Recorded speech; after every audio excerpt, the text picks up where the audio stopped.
بسم اللہ الرحمن الرحیم۔ دیکھتی آنکھوں، سنتے کانوں اور دھڑکتے دلوں کو میری طرف سے محبت بھرا سلام ہو، اور امید کرتا ہوں کہ تمامی احباب خیر و عافیت کے ساتھ ہوں گے۔ دوستان محترم، آج میں تمام حضرات کے لیے ایسی دعائیں لے کر آیا ہوں کہ جو دعائیں گھر کے تمام افراد کو تقریباً یاد ہونی چاہیے۔ یہ روزمرہ کی دعائیں ہیں۔ ان دعاؤں کے پڑھنے سے گھر کے اندر اللہ کی رحمتیں نازل ہوتی ہیں۔ اللہ رب العزت اپنی رحمتوں کا نزول کرتا ہے، رزق کے اندر برکت آتی ہے، اور یہ بالخصوص اپنے بچوں کو یہ دعائیں یاد کروائیں، اس لیے کہ یہ وہ دعائیں ہیں جو گھر کے ہر فرد کو تقریباً یاد ہونی چاہیے، کہ روزمرہ کے معاملات کے اندر ان دعاؤں کی ضرورت رہتی ہے۔ بالفرض کھانا کھانے کی دعا ہمیں آنی چاہیے، کھانا کھانے کے بعد کی دعا ہمیں آنی چاہیے، سونے کی، سو کر اٹھنے کی، گھر سے باہر نکلنے کی، یعنی یہ وہ دعائیں ہیں جب ہم وقتاً فوقتاً موقع کی مناسبت کے ساتھ ان دعاؤں کو پڑھتے رہیں گے۔ یعنی جب کھانا کھانے لگے، کھانا کھانے کی دعا پڑھی، کھانا کھانے سے فری ہوئے، کھانا کھانے کے بعد والی دعا پڑھی، تو جب ہم ان دعاؤں کو پڑھیں گے تو رب کائنات رب جل جلالہ ان دعاؤں کی برکت سے ہمارے اوپر اپنی خاص رحمتوں کا نزول فرمائے گا۔ تو یہ ہمارا اس بات پر یقین ہے کہ ہر نیک کام، ہر اچھے کام سے پہلے جب رب کائنات رب جل جلالہ کے نام پاک سے بندہ شروع کرتا ہے تو رب کائنات رب جل جلالہ اپنے بندے کو اس کام کے اندر کامیابی اور کامرانی عطا فرماتا ہے، اور رب کائنات رب جل جلالہ اپنے بندے کے اس کام کے اندر مزید برکتیں نازل فرما دیتا ہے۔ تو یہ دعائیں خود بھی یاد کرو، اپنے بچوں کو بھی یاد کرواؤ، اس لیے کہ یہ دعاؤں کے بڑے فائدے ہیں۔ آج ہم جو ہے وہ اس دنیا کے اندر رہ کر، یہ میں پھر کسی موقع پہ عرض کروں گا کہ ہماری کوشش یہ ہو گئی کہ ہم اپنے بچوں کو انگلش کی طرف لے کے جا رہے ہیں، عربی کی طرف کوئی رجحان نہیں۔ بچہ قرآن پڑھے نہ پڑھے، بچہ دعائیں پڑھے نہ پڑھے، بچہ نماز پڑھے نہ پڑھے، سکول، اکیڈمی، ٹیوشن، یہ وہ جناب، یہ جانا ضروری ہے۔ بچہ جو ہے نا وہ دینی معاملات کے اندر کوئی بچہ دلچسپی رکھے یا نہ رکھے وہ اتنا اہم نہیں، الا ماشاء اللہ، میں سب کی بات نہیں کرتا، لیکن اکثریت کے ساتھ ایسا دیکھنے کو مل رہا ہے۔ تو انشاءاللہ اس موضوع پہ، یہ اور مختلف موضوع ہے، تو اس موضوع پہ انشاءاللہ پھر کبھی گفتگو کروں گا۔ آج میں کچھ دعائیں جو ہیں وہ آپ احباب کے سامنے عرض کرنا چاہتا ہوں، اور وہ دعائیں آپ خود بھی یاد کرو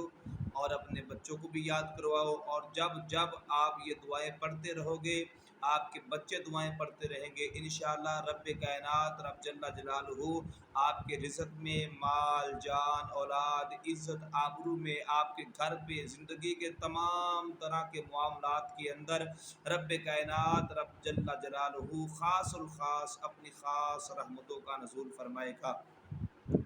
تو گھر سے باہر نکلنے کی دعا، بسم اللہ توکلت علی اللہ، جب بھی اپنے گھر سے نکلو اس دعا کو پڑھ کر نکلو۔ کھانا شروع کرنے کی دعا، بسم اللہ وعلی برکت اللہ،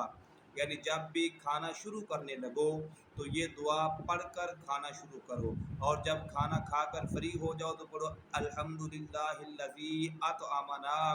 وسقانا وجعلنا من المسلمین۔ جب کھانا کھانے سے فری ہو جاؤ تو یہ دعا پڑھو، اور ایسے ہی جب سونے لگو تو اللہم باسمک اموت و احیا،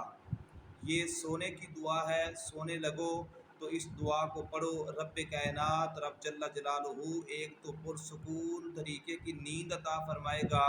اور دوسرا جب تک بندہ سویا رہے گا رب کائنات رب جل جلالہ کی تسبیح پڑھنے کا ثواب بندے کو ملتا رہے گا۔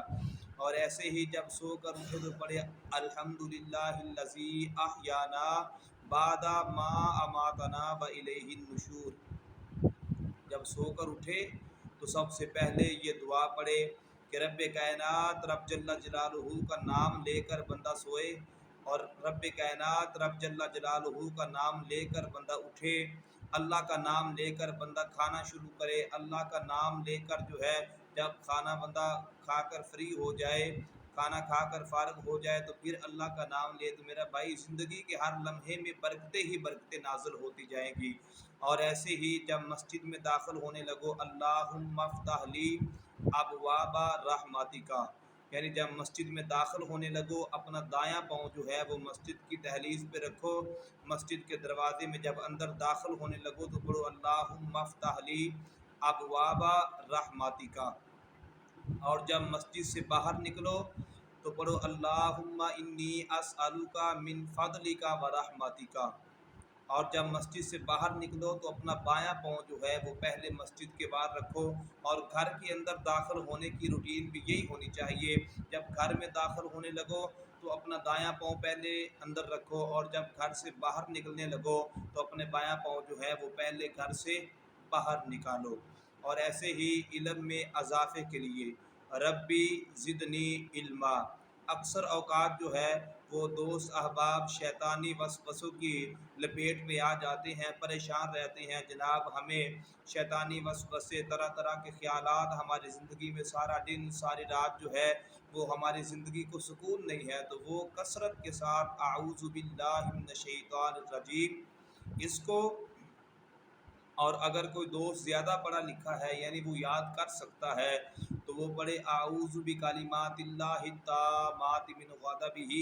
وعذابہ ومن شر عبادہ ومن همزات الشیاطین وان یحضرون، ان الفاظ کو پڑھے تو انشاءاللہ ان الفاظ کے پڑھنے کی برکت سے یہ جو شیطانی وسوسے ہیں، یہ جو بندہ پریشانی کے اندر مبتلا رہتا ہے، انشاءاللہ اللہ رب العزت کے فضل و کرم اور آقا علیہ الصلوۃ والسلام کی برکت سے بندے کی زندگی کے اندر سکون ہی سکون